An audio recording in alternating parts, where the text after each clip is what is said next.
नमस्कार, hot topic में आपका स्वागत है। मैं हूं अखिलेश शर्मा। इस समय राज्यसभा में दिल्ली सेवा बिल पर चर्चा जारी है। आज इस बिल पर मतदान भी होना है। सदन में गृह मंत्री अमित शाह ने बिल को पेश किया। कांग्रेस ने इसे असंवैधानिक ठहराते हुए कहा कि यह दिल्ली में सुपर सीएम बनाने की कोशिश है। वहीं आम आदमी पार्टी के सांसद राघव चड्ढा ने बिल को राजनीतिक धोखा करार दिया।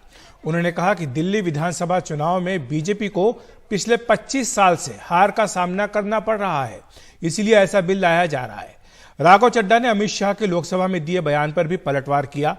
उन्होंने कहा कि आप नेहरूवादी न बनकर आडवाणीवादी बनिए, जिन्होंने दिल्ली को पूर्ण राज्य का दर्जा दिलाए जाने की मांग की थी।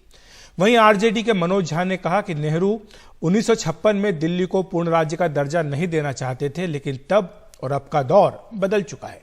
वहीं बीजू जनता दल और वाईएसआर कांग्रेस दिल्ली सेवा बिल पर सरकार के साथ खड़े हैं। उनके सांसदों ने इसके पक्ष में अपनी बात रखी है।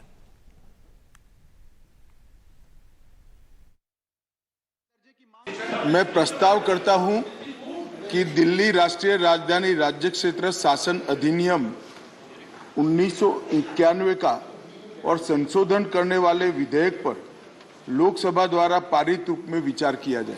मैं माननीय गृह मंत्री जी का बयान लोकसभा में सुन रहा था। उन्होंने कहा कि नेहरू जी ने, पंडित नेहरू ने यह बात रखी थी कि दिल्ली को पूर्ण राज्य का दर्जा नहीं मिलना चाहिए।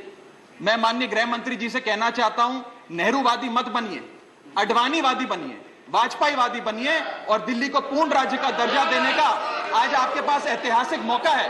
दिल्ली को पूर्ण राज्य का दर्जा दीजिए। I reiterate and place on record that we are equidistant from the BJP and the Congress, and our principal opposition party in Odisha is the BJP. Our stand today does not change anything in that regard. Sir, BJP is in favor of this bill because it supports the constitutional standpoint of this bill and the Parliament's power to enact legislations and the Parliament's legislative competence. On the issue whether the Parliament can make the law on services in Delhi, that is the issue. The Supreme Court has categorically stated, quote in verbatim, the power of Parliament to enact the law granting government executive power over services is not in contention. It is now a settled position of law. So therefore, Supreme Court has not stated anything against the government or said any Parliament is not barred. Parliament is barred in making the rules in respect of services. Sir.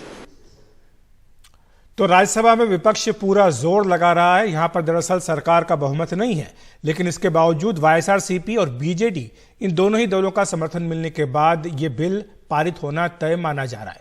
एक बार राज्यसभा का जो अंक गणित है उस पर नजर डाल लेते हैं। हालांकि अब से कुछ देर बाद यहां पर मतदान होगा, लेकिन अभी फिलहाल जो संख्या दिखाई दे रही है, यहां पर कुल संख्या मौजूदा संख्या 238 की है, यानी बहुमत का आंकड़ा 120 का है। इसमें एनडीए के अपने पास 103 सांसद हैं, जबकि बीजेडी के 9 और वाईएसआर कांग्रेस के 9 मिलने के बाद यह आंकड़ा 121 पहुंच जाता है, जो कि बहुमत से ज्यादा है, यानी बिल आराम से पारित हो सकता है। वहीं जो विपक्षी गठबंधन है उसके 101 सांसद हैं। इन्हें बीआरएस के 7 सांसदों का भी समर्थन हासिल है, यानी बिल के विरोध में कुल 108 सांसद हैं। और अब रुख कर लेते हैं वहां का राज्यसभा का, जहां पर कि ये गर्मा गर्म बहस लगातार चल रही है। अब से कुछ देर बाद गृह मंत्री अमित शाह जवाब देंगे, लेकिन अभी फिलहाल बीजेपी के सुरेंद्र नागर बोल रहे हैं। आइए सुन लेते हैं। गोल घोटाले में किसने पीआईएल डाली थी? कांग्रेस की सरकार थी, लेकिन पीआईएल में पीआईएल किसने डाली? वो और किसी ने नहीं डाली थी। तो आम आदमी पार्टी के जो नेता हैं उन्होंने पीआईएल डाली थी। ये है आपका चेहरा। और आज सभापति जी और आज हमारे मित्र ऑनरेबल मेंबर, मैं लालू जी का बहुत सम्मान करता हूं। Make your point sir. अच्छा होता हमारे मित्र झा साहब जब बोले तो 2011-12 की बात, 13 एक बिल आया था लोकपाल का, मुझे ध्यान है 13 में आया था। जो 2013 में जो बिल आया था। तो आप सुन रहे थे राज्यसभा की कार्यवाही का सीधा प्रसारण। यहां पर गर्मा गर्म बहस सत्ता पक्ष और विपक्ष के बीच दिल्ली सेवा बिल को हो रही है और इस पर अभी कुछ देर बाद ही गृह मंत्री अमित शाह बहस का जवाब देंगे। उसके बाद यहां पर मतदान भी होगा। बात करते हैं लोकसभा की, जहां पर आज एक मीडिया संस्थान न्यूज क्लिक को लेकर खूब हंगामा हुआ। बीजेपी के सांसद निशिकांत दुबे ने संस्थान को देश विरोधी बताया और कांग्रेस की साजिश करार दिया। दुबे ने दावा किया कि संस्थान को चीन से फंडिंग मिलती है। इस मामले पर आईटी मंत्री अनुराग ठाकुर ने भी मीडिया से बात की। उन्होंने कहा कि अब तो द न्यूयॉर्क टाइम्स भी मान रहा है कि नेविल रायसिंघम और उनका न्यूज क्लिक चीन की कम्युनिस्ट पार्टी का एक खतरनाक उपकरण है जो दुनिया में चीनी एजेंडे को बढ़ावा दे रहा है। केंद्रीय मंत्री अनुराग ठाकुर ने बताया कि भारत में संस्थान के खिलाफ जो 5 दिनों तक छापा डाला गया उसमें विदेशी फंडिंग का पता चला था। 2021 में सरकार ने खुलासा किया था कि कैसे विदेशी प्रोपेगेंडा भारत के खिलाफ है। इस एंटी इंडिया मूवमेंट में भी विपक्ष भी उनके साथ जुड़ गए। ये फ्री न्यूज के नाम पर फेक न्यूज परोसने वाले हैं। इनका समर्थन कर कांग्रेस और बाकी अन्य दलों ने किया है। अनुराग ठाकुर ने यह भी कहा कि कांग्रेस के लिए नेविल और न्यूज क्लिक का बचाव करना स्वाभाविक है क्योंकि उसके नेतृत्व के लिए राष्ट्रहित कभी मायने नहीं रखता। अगर मैं कहूं तो कांग्रेस, चीन, न्यूज क्लिक सभी एक भारत विरोधी गर्भनाल से जुड़े हुए हैं। और ये इससे सिद्ध होता है क्योंकि कुछ लोगों को तो ये भी आदत थी कि, और मैं नाम लेके भी कह सकता हूं, कि राहुल जी की नकली मोहब्बत की दुकान में चीनी सामान ये साफ नजर आने लगा है। प्रेस के प्रोपेगेंडा और एजेंडा पर हम भारत को टुकड़े टुकड़े नहीं होने देंगे।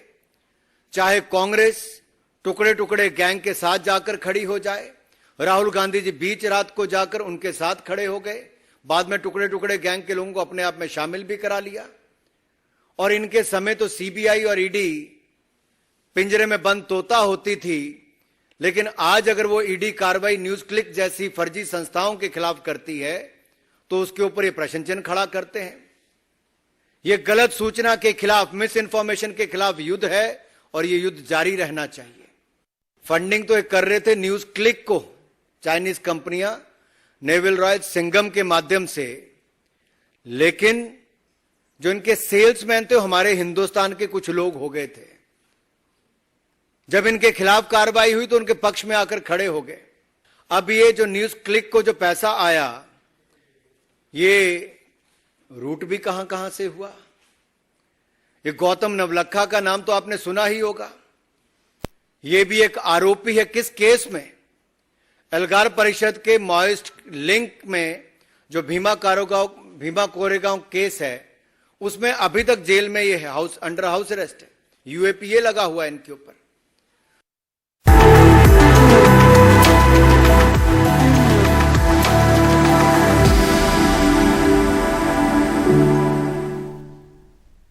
राहुल गांधी की लोकसभा सदस्यता आज बहाल हो गई। अब एक दूसरा बड़ा सवाल यह है कि सांसद होने के नाते उन्हें उनका सरकारी घर कब और कैसे वापस मिलेगा। आपको बताएं कि अयोग्य घोषित होने से पहले राहुल गांधी 12 तुगलक लेन में रहते थे। संसद सदस्यता जाने के बाद 22 अप्रैल को उन्होंने अपना आवास खाली कर दिया था। नियम के तहत संसद सदस्य न रहने के 1 महीने के भीतर सरकारी आवास खाली करना होता है। 12 तुगलक लेन को छोड़ने के बाद राहुल गांधी अपनी मां सोनिया गांधी के सरकारी आवास में रहने लगे थे। आज उनकी संसद सदस्यता बहाल हुई है। नियमों के तहत उन्हें आवास समिति के सामने आवेदन करना होगा। फिलहाल 12 तुगलक लेन का घर किसी अन्य को आवंटित नहीं किया गया। लोकसभा में कांग्रेस के नेता अधीर रंजन चौधरी ने आज आवास समिति के सामने यह मुद्दा रखा, जिस पर आवास समिति ने कहा कि राहुल की ओर से अधीर रंजन चौधरी का आवेदन गलत है, क्योंकि नियम के तहत राहुल गांधी ही इस बारे में आवेदन कर सकते हैं। राहुल गांधी आवेदन करेंगे तो सरकारी घर जो उनका था 12 तुगलक लेन वो अलॉट कर दिया जाएगा, क्योंकि ये खाली है। आपको बता दें कि राहुल गांधी ने जब सरकारी आवास खाली किया था तो कांग्रेस ने कहा था कि पूरा देश ही उनका घर है। और हॉट टॉपिक में आज इतना ही। नमस्कार।